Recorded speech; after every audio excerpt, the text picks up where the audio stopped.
Il y a 5 ans, j'existais pas. En fait, j'existais plus. Je valais plus rien. Je n'étais plus personne. C'était une souffrance quotidienne. Je priais Hachem que je vive plus. Et c'était le Guéhinam sur terre. Et puis il fallait que je tienne. Et j'avais mes enfants. Et je comprenais plus rien. Et le pire, c'est que j'étais seule. Parce que j'avais été isolée de tous mes amis, de toute ma famille. Et je ne savais plus vers qui me tourner. C'est une période où tout était tellement chaotique. C'est-à-dire que je me levais le matin en me disant mais pourquoi je me suis réveillée? J'essaye de m'en sortir et j'y arrive pas. Je fais quoi? J'ai mes enfants qui me regardent. Je suis leur épaule, je suis leur colonne vertébrale et je suis pas capable. Je faisais des crises, je me cachais dans la salle de bain, je pleurais pour que mes enfants ne voient pas. Et puis à un moment donné, ils se rendaient compte quoi, que c'était un secret en fait. Je vivais dans le secret et je pouvais en parler à personne parce que j'étais mortifiée de honte, j'étais mortifiée de l'échec.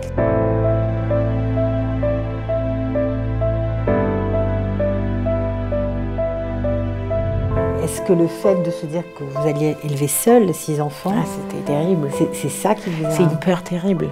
Divorcer, pour moi, c'était le pire de mes échecs.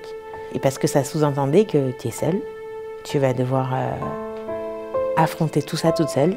Et en fait, moi, j'avais une dépendance affective très très forte. Donc je me sentais perdue. Donc je vais divorcer de littéralement mon soutien. Je fais quoi?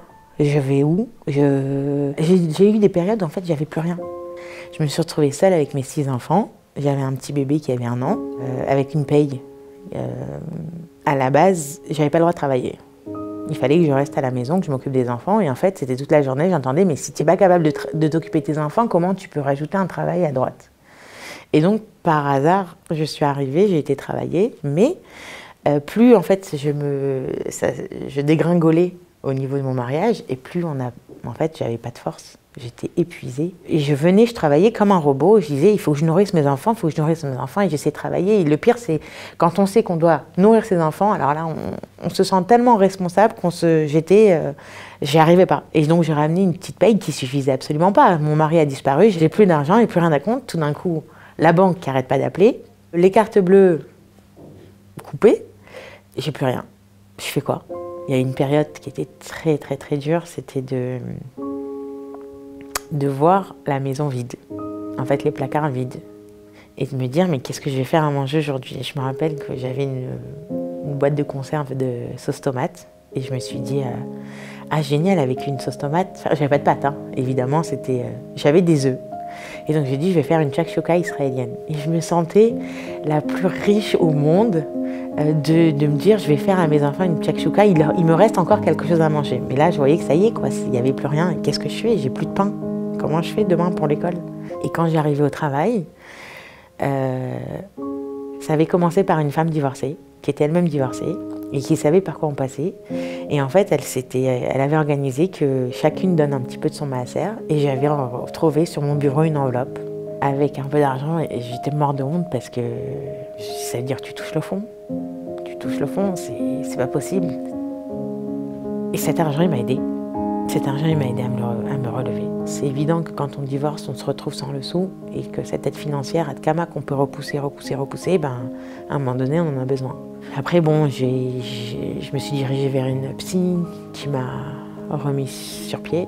Aussi, de voir que ses frères et sœurs, moi je suis l'aînée de la famille, de voir que mes frères et sœurs, ils se cotisaient pour eux, c'était important de voir leurs sœurs se relever. Et un jour, mon frère, il était venu m'apporter une petite carte de Rami Lévy. Il m'avait dit, tiens, ça me fait plaisir, va t'acheter ce que tu as besoin. Et d'un côté, c'était merveilleux parce que ça voulait dire que j'avais ma famille autour de moi et que j'étais pas seule. Mais en même temps, je me dis, comment ça, moi, j'arrive pas à me relever toute seule? Il faut que mes petits frères et sœurs, ils viennent, ils s'occupent de moi. Et c'était cette psy qui me disait, Dalia, vous avez aidé toute votre vie. À vous maintenant, c'est pas grave, c'est une période, vous allez la passer, et ils vont vous aider, et laissez-les vous aider. Mais toujours avec beaucoup de discrétion, parce qu'en fait, c'est ça qui est très dur, c'est que quand on se fait aider, on ne veut pas qu'on appuie trop sur le fait qu'on t'aide. C'est de se faire aider comme ça par une petite carte de mon frère je me suis sentie, voilà, j'ai été faire les courses, ça faisait des mois que je faisais les courses à la Macolette, pour n'acheter que ce dont on avait besoin, parce que je ne pouvais pas me permettre d'aller faire les courses au supermarché normalement, quoi, comme j'avais l'habitude d'aller, d'acheter, de faire des courses, sans se dire est-ce que j'ai assez de pièces pour payer. On ne parle plus de billets, là, c'était des pièces. Je comptais tous les calimes que dans la maison qui me restaient.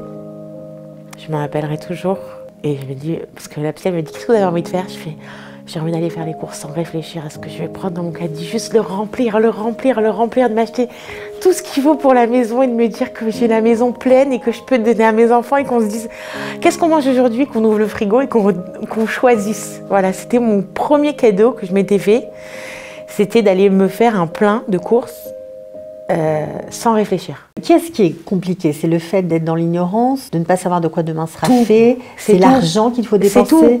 C'est de l'argent, c'est de continuer à vivre alors que tu as des enfants qu'il faut les nourrir. Il ne faut même pas que les nourrir financièrement, il faut les habiller et puis il faut leur donner de l'amour. Mais toi, tu es épuisé émotionnellement. Comment tu peux donner des forces à tes enfants alors que toi, tu es vide? Donc tu dois gérer ton travail. À la maison, tu dois t'occuper de tes enfants et d'être une maman. En procédure, il faut que tu saches de quoi on parle et on te pose des questions. Tu te retrouves à devoir encore te justifier face à un juge ou des avocats qui n'attendent qu'une chose, c'est à prouver que toi tu as tort. Je te dis, mais c'est pas possible, ça se finit quand? Comment je m'en sors? Rajoute à ça tout le côté financier que tu es sur tes comptes, tu mets 1 centime par 1 centime. Comment tu t'en sors? Par les aides autour, par les associations. Est-ce que les banques sont compréhensives? Non, pas du tout. Pas du tout. En tout cas, moi, j'avais rien. Je leur ai expliqué la situation, mais voilà, il fallait trouver une solution. Du jour au lendemain, plier bagages, expliquer aux enfants que... Comment on remonte la pente? On ne peut pas s'en sortir financièrement seul, c'est pas possible. À un moment donné, il va falloir être aidé. On a besoin d'un soutien psychologique, on a besoin de sa famille, on a besoin d'amour. Et au Hachem, aujourd'hui, je ne suis plus dans le même état que j'étais quand j'ai divorcé. Je gagne mieux ma vie, j'ai plus confiance en moi, donc je sais que j'ai plus de ressources, je peux plus faire de choses. Mais à partir du moment où on est à zéro, on est obligé de se faire aider. On est obligé d'avoir des associations qui nous aident. C'est temporaire, mais il faut savoir... Ça aide à s'en sortir vraiment? Ça aide à s'en sortir vraiment. Ça aide à s'en sortir vraiment. J'ai eu des repas qui ont été organisés. J'ai eu des colis, des fêtes. À chaque fois que je recevais ce colis, j'avais les yeux qui brillaient. C'était merveilleux d'avoir le vendredi des repas de Shabbat organisés. C'était merveilleux de me dire, il y a quelqu'un qui pense à moi à Rosh Hashanah. Pas ma famille qui sait dans quoi je vis, mais quelqu'un d'extérieur. C'était extraordinaire de me dire que c'est des gens qui ne me connaissent pas, mais qui ont envie de m'aider. D'avoir un colis de Pessah, je me rappellerai toujours d'avoir ouvert ces sacs et de me dire, c'est merveilleux. Des matzot, tout ce qu'il fallait pour Pessah, c'était la joie. Alors mes enfants, ils avaient honte, ils m'ont dit, mais maman, quoi, on est au stade de nous faire aider? J'y regarde, on est dans une période, on a besoin de se faire aider, et c'est les gens, ils ont envie de nous aider, ils ont envie de nous donner cette manière, et d'accepter qu'il y ait des gens qui ont envie de donner. Et tous ces gens, toutes ces associations qui ont agi dans la discrétion et qui m'ont aidé, qui sont aujourd'hui, j'ai envie de leur dire merci parce que si aujourd'hui je m'en sors, si aujourd'hui je suis devenue la personne que je suis, j'ai la reconnaissance pour tout ce qu'ils m'ont apporté à ce moment-là. C'est un mérite de donner, c'est un cadeau qu'on a donné. Si on était conscient du sourire, de la joie, on redonne de la vie à des gens. Moi, on m'a redonné de la vie, ça m'a redonné l'envie de vivre.